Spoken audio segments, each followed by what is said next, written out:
Okay, so before there was Star Wars, and even before there was American Graffiti, there was a little Will the owner of a black Honda Element, license plate number THX 1138, please return to your car? You are about to be towed. No.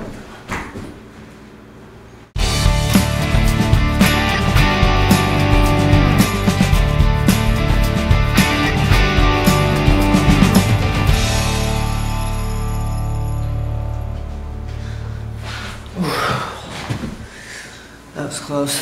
Man, the parking here sucks. That's right, if you haven't guessed by now, THX 1138 is the movie I'm gonna talk about. That is George Lucas's first movie. Okay, so the plot goes like this. It is the future, and everyone, everything, anyone, and anything is being monitored all the time, and sex is outlawed.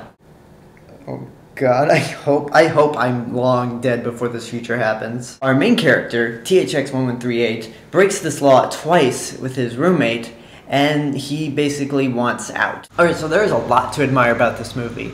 It's imaginative, has some great sound effects, which I guarantee some of them feel like the prototype for the Star Wars sound effects. Like the officers' bikes sound like speeder bikes from Return of the Jedi. It's well acted, and this is gonna make me sound like a sexist douchebag, but I'm sorry. It made me fully realize that women should not shave their heads. I know, I'm sorry. I am so sorry to anyone out there who I may have offended, but I just don't find that attractive. And no, I did not see V for Vendetta.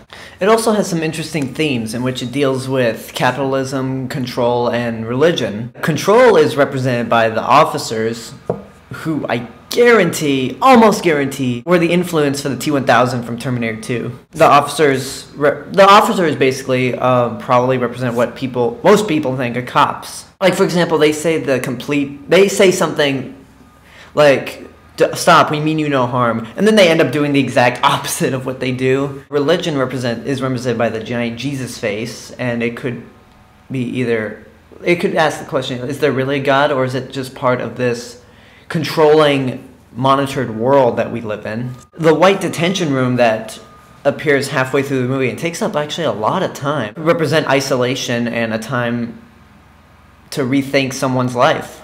I mean, because in that room there's almost no background sound effects with the exception of an occasional roar. And then when our characters get out of the detention room, there's like just a giant explosion of sound effects left and right. If I had any problems, I would just say that the movie's really kind of slow, almost like 2001 slow, and sometimes the plot was kind of difficult to follow. Also, one thing also, it looks like there's no end to this movie, and then out of nowhere, credits just roll.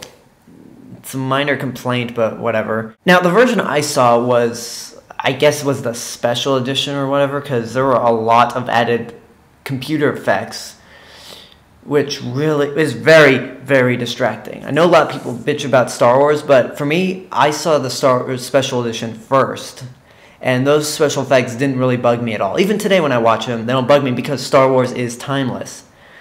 I don't think THX 1138 is very timeless, so that makes it even more distracting. So my rating overall would be, I had time to think about it. It was probably 3.5 stars. I liked the movie, it's enjoyable, there's some problems.